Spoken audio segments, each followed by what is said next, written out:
चलिए आज हम बात करेंगे भारत में बढ़ रही तलाक की दर के बारे में कि ये जो तलाक हैं वो क्यों बढ़ रहे हैं, उनके कारण हैं वो क्या हैं। और हम यह भी बात करेंगे कि भारत में जो शहरी तलाक है उसकी बढ़ने के जो कारण हैं वो क्या हैं। और हम कुछ समाधानों की भी बात करेंगे और हम यह भी बात करेंगे कि ये जो तलाक है ये भारत के मुकाबले अन्य देशों में कितनी बढ़ रहा है और कितना घट रहा है। फाइनेंस मैगजीन के द्वारा हाल ही में किए गए एक सर्वेक्षण में 2025 के एक सर्वेक्षण से यह पता चलता है कि ये जो तलाक हैं वो क्यों बढ़ रहे हैं और इसके जो कारण हैं वो क्या हैं। तो एक सर्वेक्षण में पाया गया है कि जो शहरी तलाक है उसकी दर में वृद्धि के कारण 42% की जो भारतीय पुरुष तलाक की जो लागत है उसको पूरा करने के लिए जो ऋण है वो लेते हैं। यानी कि जो भारत के पुरुष हैं वो 42%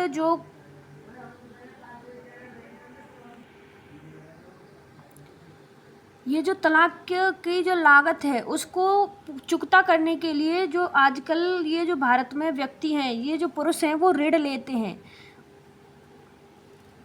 2025 के एक सर्वेक्षण से पता चलता है कि भारत में जो पुरुष हैं वो 42% तलाक के वित्तीय बोझ को, जिसमें कानूनी शुल्क, गुजारा भत्ता और बच्चे का भरण पोषण जो है वो शामिल है, जिससे जो निपटने के लिए भारतीय पुरुष जो हैं वो ऋण लेते हैं। कुछ अध्ययनकर्ता इस बात पर भी जोर देते हैं कि ये जो तलाक केवल एक भावात्मक उथल पुथल नहीं है बल्कि एक गंभीर आर्थिक चुनौती भी है, खासकर उन पुरुषों के लिए जिन्हें अक्सर लंबी कानूनी लड़ाइयाँ और भारी जो मुकदमों का सामना करना पड़ता है। लगभग आधे भारतीय पुरुष हैं वो कानूनी तलाक के बाद खर्चों के कारण भारी कर्ज के सामना करते हैं। यानी कि अभी 42% जो पुरुष हैं वो इस तलाक का जो कर्ज है उससे जूझ रहे हैं, उसके खर्चों से जूझ रहे हैं और उनको चुकता करने के लिए जो सरकारी जो लोन है उनको भी लेते हैं। कुछ जो विशेषज्ञ और अधिकारी कहते हैं कि जो शहरी तलाक है उसकी जो बढ़ती दरों हैं उनको बदलने के लिए कुछ जो मापदंड हैं, जो सामाजिक मापदंड हैं, वित्तीय स्वतंत्रता और बदलती जो लैंगिक भूमिकाओं से जोड़ते हैं। शहरी तलाक के बढ़ने के प्रमुख कारण जैसे कि सामाजिक मानदंडों का बदलना, जो बदलती लैंगिक भूमिका हैं उनसे जोड़ते हैं। अब हम बात करेंगे भारत में बढ़ते तलाक के मुख्य कारणों के बारे में कि ये जो तलाक हैं उनके बढ़ने के जो मुख्य कारण हैं वो क्या हैं। तो जैसे क्रूरता और घरेलू हिंसा की बात करें तो शारीरिक और मानसिक क्रूरता जैसे गाली गलौज, अपमान, धमकियाँ, अलगाव तलाक के सबसे बड़े कारणों में से एक है। अदालतों द्वारा वित्तीय क्रूरता यानी बुनियादी ज़रूरतों से वंचित करना को भी एक वैध आधार माना जा सकता है। व्यभिचारी वफाई की बात करें तो विवाह के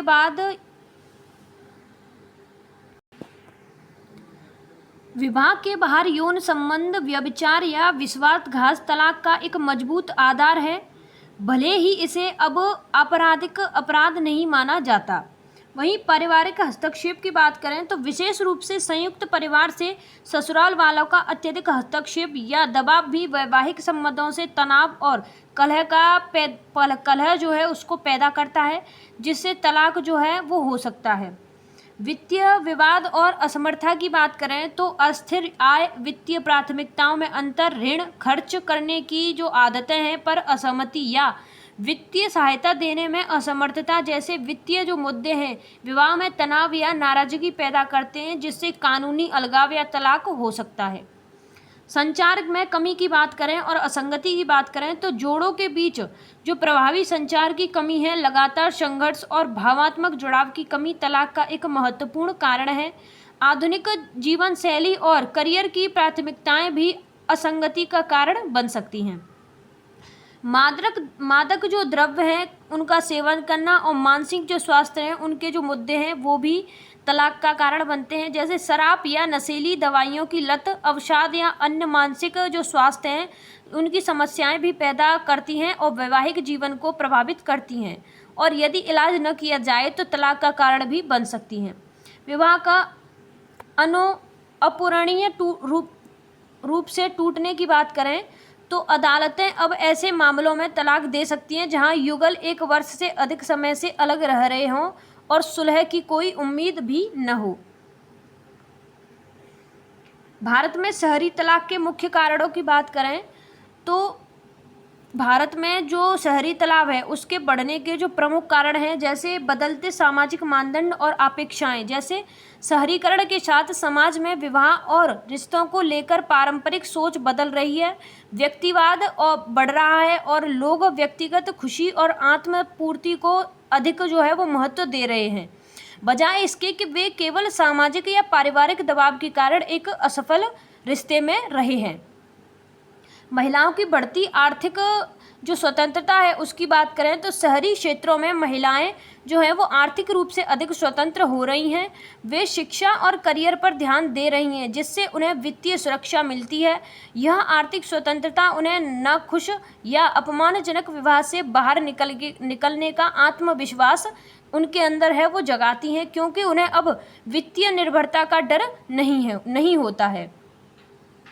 लिंग भूमिकाओं और अपेक्षाओं में बदलाव की बात करें तो पारंपरिक लिंग भूमिकाएं जहां महिलाएं घर संभालती थीं वहीं पुरुष काम करते थे, अब बदल रही है। इससे साझेदारी के बीच भूमिकाएं और जिम्मेदारियों को लेकर अपेक्षाएं बदल गई हैं और यदि ये अपेक्षाएं पूरी नहीं होती हैं तो संघर्ष जो है वो बढ़ सकता है। संचार की कमी और असंगति की बात करें तो शहरी जीवन की भागदौड़ भरी जिंदगी में जोड़े अक्सर अपने पेशेवर और व्यक्तिगत जीवन के बीच संतुलन बनाने में संघर्ष करते हैं। इससे संचार की कमी, भावात्मक दूरी और असंगति बढ़ सकती है, जो तलाक का एक प्रमुख कारण है। तलाक के प्रति बदलती सामाजिक स्वीकृति की बात करें तो ग्रामीण क्षेत्रों की तुलना में शहरी क्षेत्रों में तलाक को लेकर सामाजिक कलंक जो है वो कम हो रहा है। लोग, विशेष रूप से युवा पीढ़ी, अब तलाक को एक विकल्प के रूप में स्वीकार कर रहे हैं यदि विवाह सफल या असफल असहनीय हो। पश्चिमी मूल्यों का प्रभाव और मीडिया का प्रभाव, जैसे शहरी क्षेत्रों में मीडिया, शिक्षा और विविध जो समुदाय हैं उनके माध्यम से पश्चिमी जीवन शैली और मूल्यों का जो अधिक प्रभाव है वो देखा जाता है। स्ट्रीमिंग प्लेटफॉर्म पर विवाह विच्छेद और पुनर्विवाह को सामान्य दिखाने से भी तलाक के प्रति समुदाय की जो प्रतिक्रिया है वो नरम हुई है। कानूनी सुधार और जागरूकता की बात करें तो तलाक से संबंधित कानूनी प्रक्रियाओं से सरलता और कानूनी अधिकारों जो हैं उनके बारे में बढ़ती जागरूकता ने भी लोगों को तलाक लेने के लिए प्रोत्साहित किया है, खासकर यदि वे किसी जो है वो मुश्किल रिश्तों में न हो।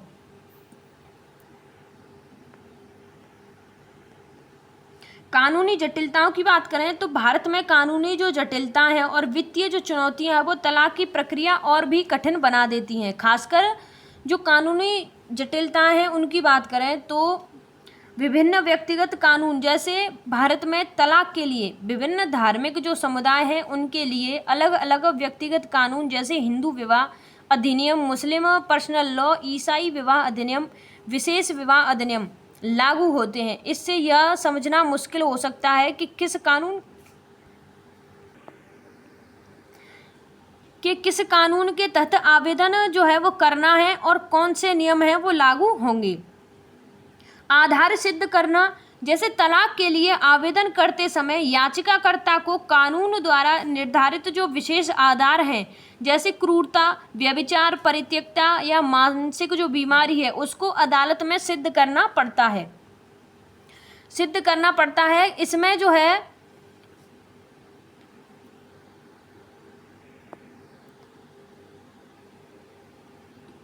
इसमें अक्सर जो है वो साक्ष्य जुटाना, गवाह पेश करना और लंबी जो कानूनी लड़ाई है वो लड़नी पड़ सकती हैं। बात करें लंबी न्यायिक प्रक्रिया के बारे में तो भारतीय अदालतों में जो भारतीय अदालत के मामले हैं उनको ढेर होने के कारण जो तलाक है उनके मामले अक्सर काफ़ी समय जो है वो लगता है।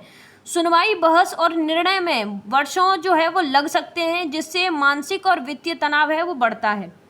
बच्चों की कस्टडी और भरण पोषण की बात करें तो बच्चों के मामले में उनकी कस्टडी दायित्व और भरण पोषण यानी कि गुजारा भत्ता और मुलाकात के अधिकार को लेकर कानूनी जो विवाद हैं अक्सर जटिल हो जाते हैं।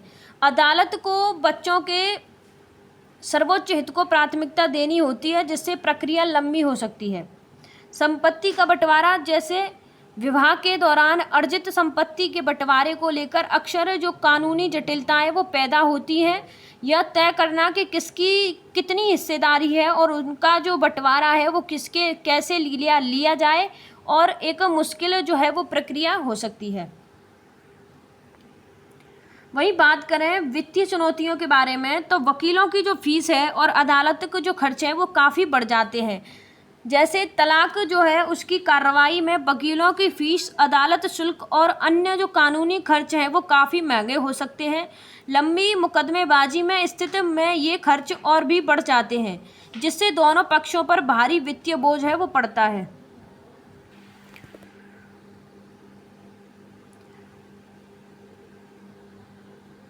गुजारा भत्ता या भरण पोषण की बात करें यानी एलिमनी की बात करें, तो अदालतें अक्सर पति या पत्नी को दूसरे पक्ष को गुजारा या भत्ता जो है या बच्चों के लिए भरण पोषण का जो भुगतान है उनको करने का जो आदेश है वो देती है। यह राशि अक्सर मासिक हो सकती है, जो आय, जीवन शैली और अन्य कारकों पर निर्भर करती है।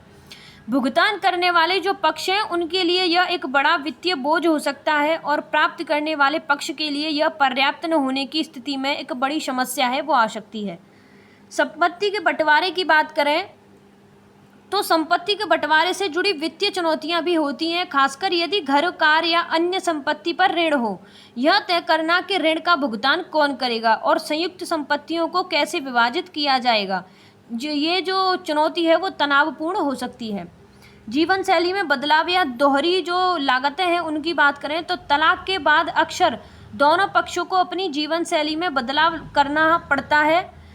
एक घर से दो अलग अलग घरों में रहना, नई रहने की व्यवस्था का खर्च और कभी कभी आय में कमी आने से वित्तीय दबाव काफ़ी बढ़ जाता है। बच्चों की परवरिश का खर्च की बात करें तो बच्चों की शिक्षा, स्वास्थ्य और दैनिक आवश्यकताओं का खर्च तलाक के बाद भी बना रहता है। यह खर्च अक्सर एक ही अभिभावक पर दोनों जो पक्ष हैं उन पर साझा रूप से पड़ता है, जो एक बड़ी चुनौती हो सकती है।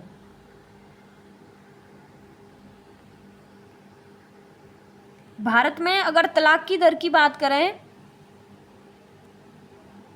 तो भारत में बढ़ती जो शहरी तलाक दर है और उससे जुड़ी कानूनी व वित्तीय चुनौतियों के समाधान के लिए कुछ बहुआयामी जो दृष्टिकोण है वो आवश्यक होते हैं। जैसे भारत में तलाक की दर अन्य देशों की तुलना में काफ़ी कम है, लेकिन शहरी क्षेत्रों में इनमें जो वृद्धि है वो देखी जा रही है। जैसे सबसे कम दरों में जैसे 2025 के आंकड़ों के अनुसार भारत में तलाक की जो दर है वो 1% है, जिसका अर्थ है लगभग हर 100 जो शादियां हैं उनमें से केवल एक तलाक में जो है वो समाप्त होती है। ग्रामीण बनाम शहरी की बात करें तो ग्रामीण क्षेत्रों की तुलना में शहरी क्षेत्रों में तलाक की जो दर है वो अधिक है, जो सामाजिक मानदंडों में बदलाव और महिलाओं की बढ़ती आर्थिक स्वतंत्रता को दर्शाती है। अन्य देशों की तुलना में बात करें तो उच्च जो तलाक दर वाले देश हैं जैसे पुर्तगाल है, विश्व में सबसे अधिक जो तलाक दरों में से एक है, जिसमें 94% जो तलाक हैं वो होते हैं। यूरोपीय देश की बात करें तो पुर्तगाल के अलावा स्पेन में 85% और लक्ज़मबर्ग में 79% और फ्रांस में 51% जैसे यूरोपीय देशों में भी उच्च जो तलाक दरें हैं। वहीं अन्य देशों की बात करें तो संयुक्त राष्ट्र अमेरिका में 45%, यूनाइटेड किंगडम में 41% और ऑस्ट्रेलिया में 43%, वहीं कनाडा में 47% जैसे देशों में भी भारत की जो तुलना में काफ़ी अधिक तलाक दरें हैं। निम्न जो तलाक दर वाले देश हैं उनकी बात करें तो वियतनाम जो है उसमें केवल 77% जो है वो तलाक दर है, वहीं ताजिकिस्तान में 10% और ईरान में 14% जो है वो तलाक दर है। बढ़ती प्रवृत्ति जो है वो तलाक की उसकी बात करें तो भारत में विशेषकर शहरी क्षेत्रों में तलाक की बढ़ती प्रवृत्ति है, जिसके कई कारण हैं, जैसे सामाजिक मानदंडों में बदलाव, जैसे कुछ विवाह और व्यक्तिगत स्वतंत्रता के प्रति बदलते दृष्टिकोण। वहीं महिला सशक्तिकरण की बात करें तो महिलाओं की बढ़ती आर्थिक स्वतंत्रता और आत्मनिर्भरता, शहरी और तनाव, जैसे शहरी जीवन शैली का तनाव और रिश्तेदारों पर इसका प्रभाव, और तलाक के प्रति कम सामाजिक कलंक की बात करें तो तलाक को अब उतना कलंकपूर्ण नहीं माना जाता जितना पहले माना जाता था, जिससे लोग कानूनी उपायों का सहारा लेने से अधिक सहज महसूस करते हैं। इसके समाधानों की बात करें तो कुछ कानूनी नीतिगत स्तर पर इसके समाधान हैं, जैसे कानूनी प्रक्रियाओं का सरलीकरण और त्वरित न्याय, जैसे न्याय संबंधी जो मामले हैं, जैसे गुजारा भत्ता, बच्चों की कस्टडी के लिए कानूनी जो प्रतिक्रिया है उनको सरल बनाया जाए ताकि समय और जो लागत है वो कम हो।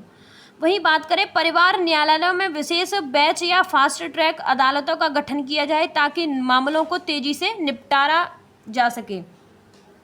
काउंसलिंग और मध्यस्थता को बढ़ावा देना, जैसे मेडिएशन, जैसे कि जो तलाक है उनकी कार्रवाई शुरू करने से पहले अनिवार्य जो वैवाहिक परामर्श है यानी कि काउंसलिंग और मध्यस्थता को प्रोत्साहित किया जाए ताकि सुलह की संभावना तलाश की जा सके और अनावश्यक मुद्दे जो बाजी है उससे बचा जा सके। वित्तीय अधिकार और जिम्मेदारियों की स्पष्टता की बात करें तो तलाक के मामलों में गुजारा भत्ता, संपत्ति के बंटवारे और बच्चों के भरण पोषण से संबंधित जो दिशा निर्देश हैं और उनको और अधिक स्पष्ट और न्यायसंगत बनाया जाए। सामाजिक और सामुदायिक स्तर पर समाधान है उनकी बात करें तो विवाहपूर्ण विवाह उपरांत परामर्श, युवा जोड़ों के लिए विवाहपूर्ण परामर्श अनिवार्य किया जाए ताकि वे विवाह की जिम्मेदारी और चुनौतियों को समझ सकें। वैवाहिक जो जोड़े हैं उनके लिए जो संबंध है वो प्रबंध, प्रचार, संचार कौशल और जो संघर्ष है उनका समाधान के लिए परामर्श सत्र उपलब्ध कराए जाएं। सामाजिक जागरूकता और समर्थन की बात करें तो तलाक के प्रति सामाजिक जो कलंक है उनको कम करने के लिए जागरूकता अभियान चलाए जाएं ताकि लोग जागरूक पड़ने पर मदद और सलाह लेने से संकोच में न रहें। और जो तलाकशुदा व्यक्ति हैं उनके लिए विशेषकर महिलाओं और बच्चों के लिए सामुदायिक जो सहायता समूह हैं और पुनर्वास कार्यक्रम शुरू किए जाएं।